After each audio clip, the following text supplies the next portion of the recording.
freshman hoop star, Chucky Jeffrey. We also take a look at the men's basketball team as they host the Huskers. And some high-flying track and field action from last weekend. Go here on Sports Mag.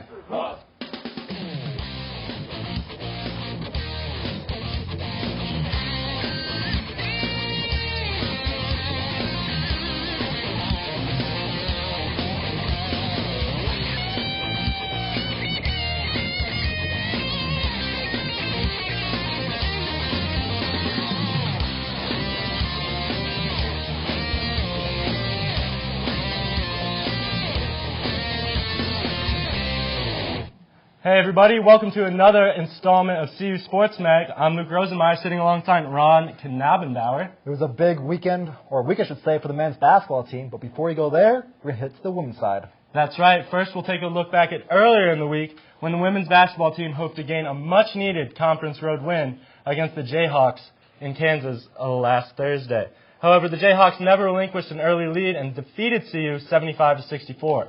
Kansas dominated the boards and outjumped the Buffs by 20 rebounds. Despite the loss, Colorado had 3 players in double figures. Junior Brittany Spears led the squad with 21 points and had a team season high 6 blocks. The Buffs look to get back on track in their next game against Nebraska at home Saturday at 3:30. Speaking of Nebraska, we have those highlights. Oh, no, I'm dead wrong. I'm sorry. Now we've got highlights from the women's basketball game against Oklahoma State. That's right, the number 17 Cowgirls came into Boulder. Let's roll those beautiful highlights. We start with the story of the night for the Buffs. Bad. Can't seem to get the puck in the puck. Oh, instant net. Brittany Spears will miss this one. She would go 19 for 62 from the field. Andrea Riley picks up the rebound and goes coast to coast. And the foul. She would make that one, if you guys were wondering. Chucky Jeffrey trying to get her team going, but she would get fouled as well. Here you see Jeffrey bringing it up in transition. He got some nice ball movement from Colorado here, but more of the same. Brittany Spears missing the open 3. Courtney gets the rebound, but then it's stolen. Who is it? It's Riley again. Right here, she's going to abuse Bianca Smith with a head fake. Gets the bucket and the trip to the charity stripe. Riley doing her thing some more. Here she's dishing a dime to Tony Young down low. That's an easy 2 points. Courtney Dunn having a big night, getting this easy layup. And Brittany Spears trying to bring the Buffs back. Looking for this easy layup. It gets called for the charge. But she would make it up for right here. Her only 3-pointer of the night. She would finish with a team leading in points. And Courtney Dunn, remember how I said she had a good game? She finished with 16 points, one of her best outings of the season. By the way, Ron, did we mention that the Buffs had problems shooting? Jeffrey gets a steal here, but she misses the layup in transition. She gets lucky, though. Spears was right there to put it back. Courtney Dunn also getting in on the action with a nice turnaround there, trying to bring the Buffs back. Chip trying to motivate the team, but it would be too much for the Buffs to overcome as they're going to lose this one. 74-63 in Boulder. Brittany Spears, a team high 18 points, and then outside at 9 rebounds, 3 assists. Courtney Dunn, pretty good effort, 16 points, 14 rebounds. That's right, and Riley matched Dunn's double-double with one of her own, 26 points, 11 assists, 7 boards. Let's see what Coach McConnell Miller had to say about the game. We beat ourselves tonight. We had open look after open look, and we had plenty of opportunities to hit shots. And unfortunately, those did not fall. I thought there were a lot of great things that happened. And, you know, nothing surprised us. I mean, we knew what Andrea Riley was capable of. If we were to do something different on the defensive end, I thought we didn't adjust to Tegan Cunningham as well as we should. I thought we switched when we shouldn't have switched, and she had some mismatches and really took advantage of that. Now the men's basketball team held strong in last Saturday's game against Texas A&M, but came up short in the final minutes. Corey Higgins tied the game with 53 seconds to go, but the Buffs were forced to foul, and A&M hit 6 free throws to close it out and win 67-63. The Aggies led in rebounds and played an aggressive second half, while the Buffs head coach Jeff Bzdelik said the team didn't follow through defensively. Corey Higgins and Alec Burks both led the Buffs with 19 points each, while Austin Dufault and Dwight Thorne II scored a combined 23. That's right, and then the Buffs were back in action this Wednesday taking on Nebraska. That's right, the rival Huskers came to town. Buffs hoping to get their first win in a while at home. Colorado looking for that second conference win. Alec Burks with a steal, trying to get the easy layup, gets fouled, but on the inbound pass, Levi Knutson, give me all 3 of those. He would finish with 10 points. However, Nebraska coming right back. Here you're going to see Anderson hitting the wide open 3. He had 9 points. Nebraska, next possession, Anderson looking for more, but Burke says, not in my house. He's rejected, but that's a foul. Down at the other end, though, Burke's doing his thing, draining the corner three. And the crowd is eating it up. Do you know what else the crowd loves? Nate Tomlinson with this three-pointer. The Aussie knows how to shoot. Give me all three of those. That's right, and the Buffs were up 10 at the half, and apparently this little kid was watching Tomlinson because he drains it from downtown, and he knows how to show off, too. Second half, Nebraska looking to come back. That's Ashanti Jones getting all three right there. Then Burke's getting done, drawing defenders, dishing the ball. Casey Crawford down low for an easy two. Corey Higgins would bring the Buffs extend their lead if he don't have 11 points tonight. Surprising outing for him. On the other end, Christian Stenhardinger says the Huskers will not go quietly in the night. Well, until Higgins with this easy layup. Seal the deal for Colorado. They're going to win this one 72-60. Burks, 21 points, 4 assists, 5 for 10 on shooting, and Tomlinson a pretty good night for him as well. Let's hear what Jeff Zedek had to say after the game. Our fans, our student body, they were awesome. They energized Coors once again, and that means so much to us. We're taking some baby steps forward, and that's a good thing. We just need to keep getting better, and we had some really good defensive possessions, but we failed once again to finish those defensive possessions by blocking off. But it was better. Everything was a little bit better, and that's what's important. And the most important thing is we won. Coming up next, Vince Morschini gives us the weather outlook for the weekend. And Kai Cummings gives us an inside look about the lacrosse team's quest for a national championship. Stick around, more Sports Mag coming up next. We were in a... The lacrosse team achieved a monumental first in the world of rivalries by taking down Colorado State. But this year the Buffs strive to prolong their season and achieve a long-awaited goal of bringing home their first ever NCLA championship. CU Sports Mag's Kai Cummings has more. For the past 7 years, head coach John Galvin has been the face of the men's lacrosse program at CU. And after reaching the semifinals last season, Galvin decided it was time to step down. Enter coach Peter Stevenson in the same system that won a national championship in 2007. We know how to win.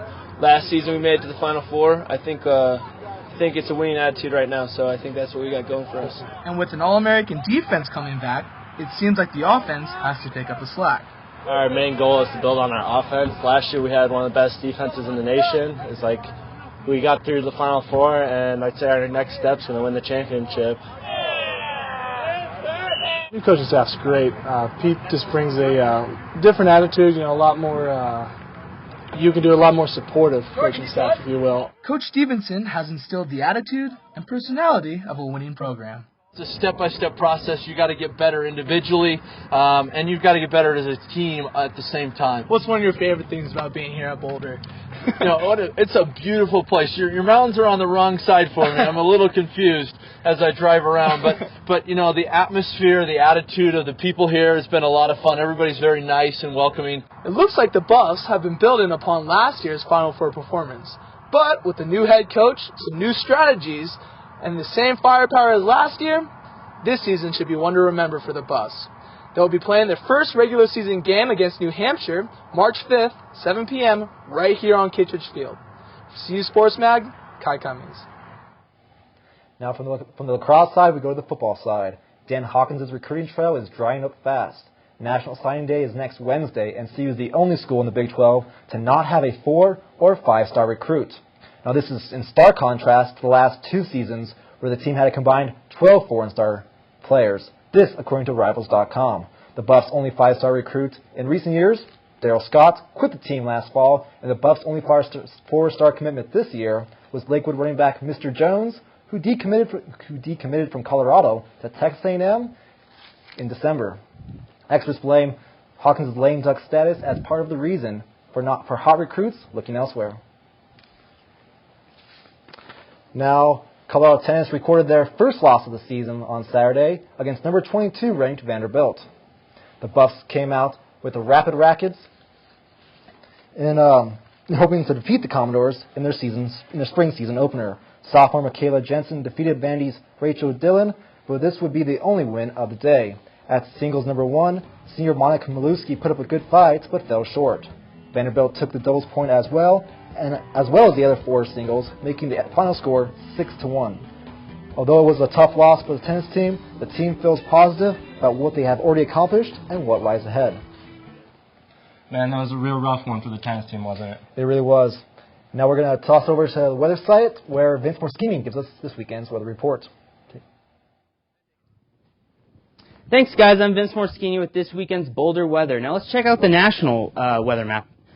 So you can see California is actually looking really nice this weekend. But for Colorado, you can see a stationary front over the Rockies, kind of meaning that we're going to have about the same temperature all weekend. It's going to be kind of cold, cloudy. Then you can see this low-pressure system right here, meaning that it's going to be cold and cloudy and that with possible snow in this next coming week. Now let's check out our Boulder weather here. So Friday, Saturday, and Sunday, you can see there's going to be some clouds scattered Saturday and Sunday, with Friday being more sunny. We're going to have a high of 38 on Friday with a low of 16, a high of 45 on Saturday, a low of 20, and then for Sunday, you're going to get about the same thing as Saturday. So I really suggest going out, getting a hike in, or something like that for this weekend, because you're going to have really nice weather for that. Now let's check out some of our ski resorts for Colorado. We have Breckenridge, which is really nice. I love Breckenridge. It's going to be really sunny with a high of 40 and a low of 9, and some really fresh powder from a couple days ago. We got some snow, which will be great. And now let's look at Keystone here. Keystone is a gorgeous resort with a really, really nice base depth of 31 inches, a high of 39 and a low of 7 with some packed powder. Didn't get as much as Breck, but still very nice. Now let's check out Aspen, Colorado. So if you guys don't want to go check out ESPN, go to Aspen for the X Games of 2010. We've got some cloudy weather with a high of 25 and a low of 5, but then again, you're watching the X Games live, which is pretty cool. You should go and go snowboarding there. You've got a base depth of 61 inches at the highest point, and you've got some pack powder, which is really nice. You know, thanks for checking out Boulder weather. All right, thanks a lot for that, Vince. I mean, the X Games and snowboarding, the mountains are great and all that, but what about ice skating? I mean, you go ice skating if you'd like. That's right, and that brings us to this week's trivia question.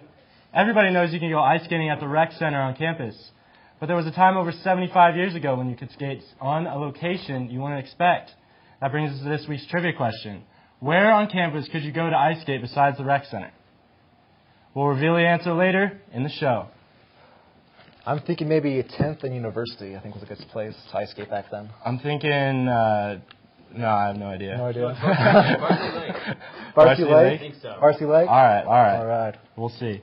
Well, after the break, we've got Andrew Tomasini and Karen McConey breaking down some basketball on the double team. So. And we'll take a look at how Colorado fared at the Potts Invitational last weekend. Stick around. In a row, the Colorado ski team was bailed out by its cross-country members, pulling the Buffs to within 29 points of the top spot. Ultimately, though, the Buffs came up short, finishing third at the Utah Invitational. New Mexico, who led the event from wire to wire, won with 850 points, while DU finished second with 835. Freestyle Nordic skiers sophomore Aliska Hakova and junior Aleska Terzian posted a 2-3 finish for the Buffs. Colorado will have a week off before they hit the slopes again for the New Mexico Invitational, February 5th to the 6th. As the Potts Invitational concluded last weekend, there was a Buffalo alone atop the podium. Colorado junior Alex Von Hagen took home the gold as he won the heptathlon. After 4 grueling events on the first day, Von Hagen was trailing Wyoming's Jay Petch by a slight margin. But a strong second day and an even stronger showing in his best event, he pulled away from Wyoming's Petch to take victory home. Not far behind were Colorado's Eddie Taylor and Brock Emery, who came in 3rd and 6th place respectively. Von Hagen and the rest of the Buffaloes head to Seattle to participate in the UW Invitational on Saturday. Saturday's Potts Invitational brought an anxious crowd to CU's Balch Fieldhouse. The Buffs' first home meet of the season included schools all across the Front Range.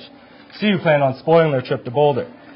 Black and gold dominated both the men's and women's mile and competition, sweeping the top 3.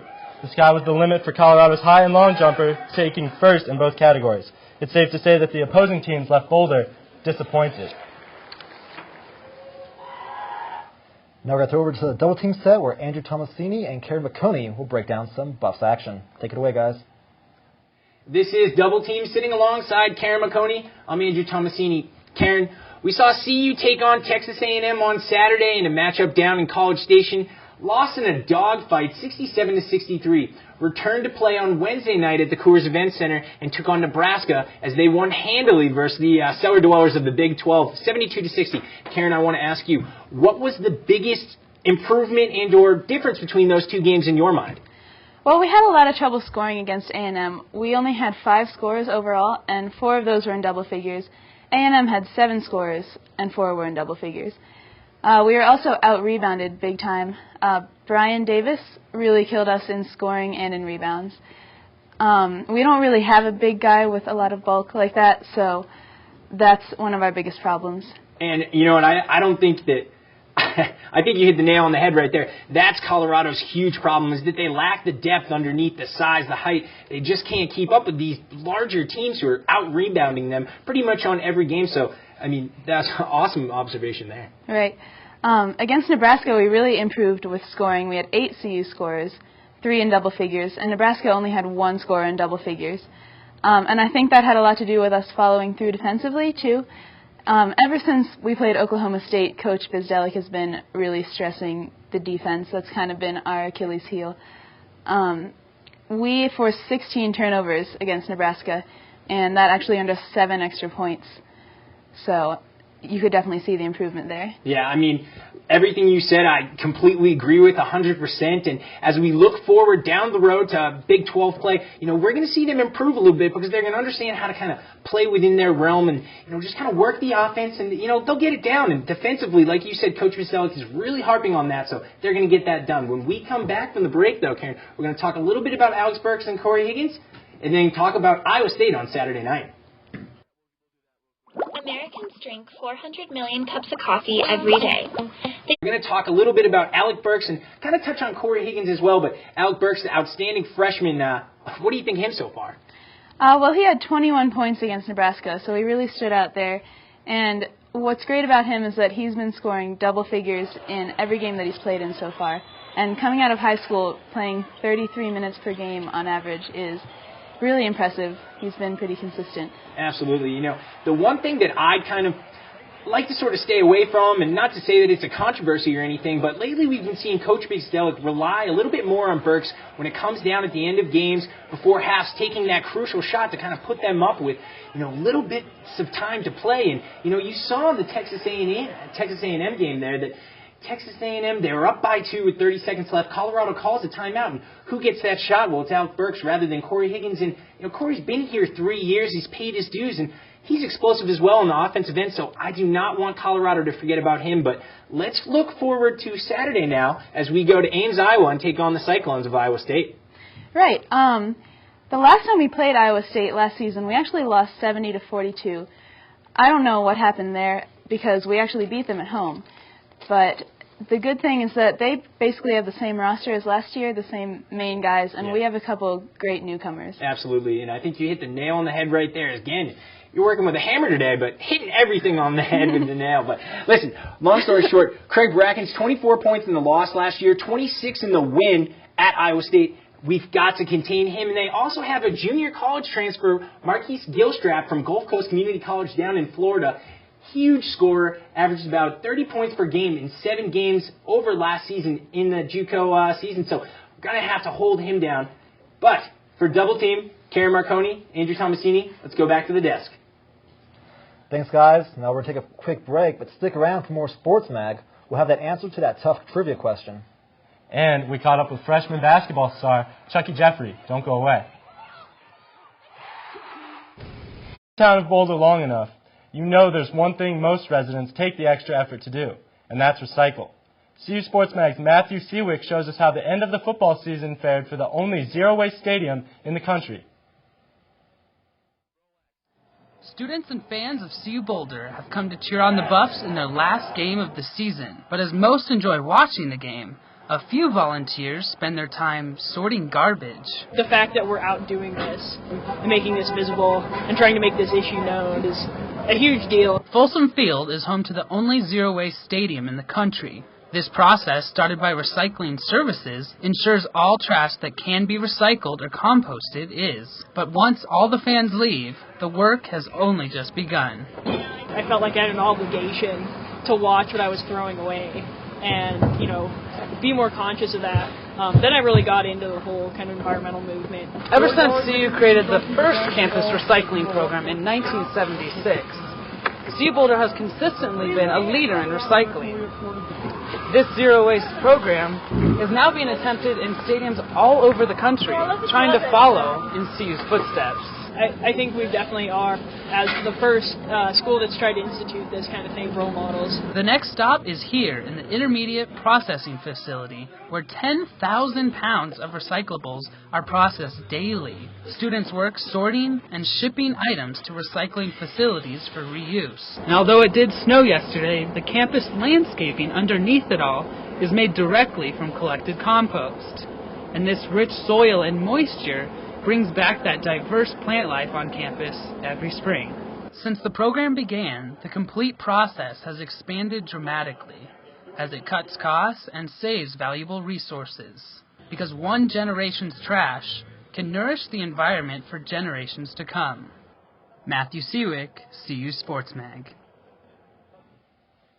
CU point guard Alec Burks has been golden this season, reminding Buff fans of a CU basketball great who has produced some nuggets of spectacular of his own down in Denver. We caught up with the freshman after his big game against Nebraska to surprise him with Athlete of the Week honors. Game tonight, led a team of 21 points. What did you guys do on both ends of the ball to get the victory tonight? I think we just played hard and moved the ball around a lot, and then that just helped us get a victory. You let them kind of get a little close there at the end. Was it just kind of turning up defensively at the end there to seal the deal? Yeah, I think we got a little relaxed and they came back on us, but we just fought hard and we won. How does this atmosphere compare to the other games you played here tonight? It seemed it was a packed house for a Wednesday night and everything seemed like it was pretty emotional. Yeah, the fans support us a lot and we just love it here. So I think that we got the best fans in Big 12, seems like. Alec Burks, CU Sports Athlete of the Week. Now the CU women's basketball players find themselves in a strange spot this season. 6 games above 500. The Buffs finished the 2008 campaign at 11-18, but are benefiting from the additions of freshman guard Chucky Jeffrey. Jeffrey leads the team in assists and trails only Britney Spears and Bianca Smith in scoring. Sports Mag caught up with Chucky this week to talk about the season, life in Boulder, and her experience on the gridiron. My real name's Janisa, but I go by Chucky, so my name's Janisa Jeffrey. And I'm from Colorado Springs, and I play point guard.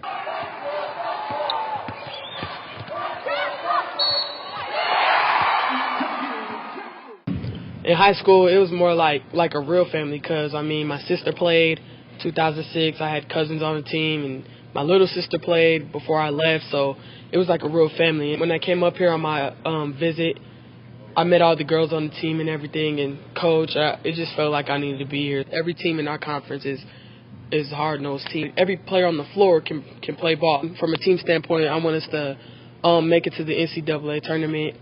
That would be real big this year for our team. I do want to make the Big 12 all-freshman team. I was playing tackle football since I was in 3rd grade all the way up to before my freshman year, so from 3rd to 8th grade. I played almost every position on the field. I played quarterback for 3-4 years. Then I was the running back, wide receiver, slot back, played safety, corner, ran back the kicks. I played every position. Now the men's basketball team has won 2 conference games this season, and students on campus are psyched. Our own Audie Streetman was on campus to get the students' take on the season. Hi, I'm Audie Streetman with CU Sports Mag. Today we're at the UMC interviewing students about the upcoming CU-Nebraska men's basketball game. We have a number of questions about how important this game is to the team and how students are going to show their own individual team spirit. Are you excited for the CU-Nebraska game this Wednesday?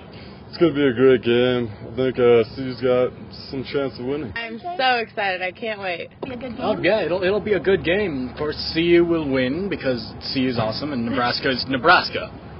So Yeah, enough said there. Are you going to show any team spirit or anything special this game? We're going to show a lot of team spirit, probably paint some people up, black and gold, you know. I'm going to wear a CU t-shirt, maybe a little face paint. Probably just wear my Buff shirt. Don't know if I'll have enough time to put together a banner or anything, but if I can, then I will. Do you think Nebraska will win, or do you think CU is going to have a shot this time? I think they'll definitely win. I mean, we're ranked higher in Big 12, so. Really good. You think we got a shot? They've been practicing hard, so I hope that they win. We got all right chances. The Cornhuskers have a good team this year, so it'll be interesting. Any plans for after celebrating? I guess just party with some friends. Hopefully, yeah. I don't have any plans now, but hopefully we'll win. I'll definitely go out. I'm Audie Streetman. This is CU Sports Mag. We know you've been waiting patiently for the answer to that trivia question, and we're finally ready to reveal the answer. But first, we'll remind you of the question. Over 75 years ago, where on campus could you go to ice skate besides the rec center? Sorry, Ron, it's not 10th and University. In the 1930s, Folsom Field was flooded to become an outdoor ice rink. The rink in the rec center didn't exist, and this is the only chance for CU students to hit the ice. I really thought it was going to be 10th and University. That hurts. That's too bad, man. You're not right very often, are you? I get one or two sometimes.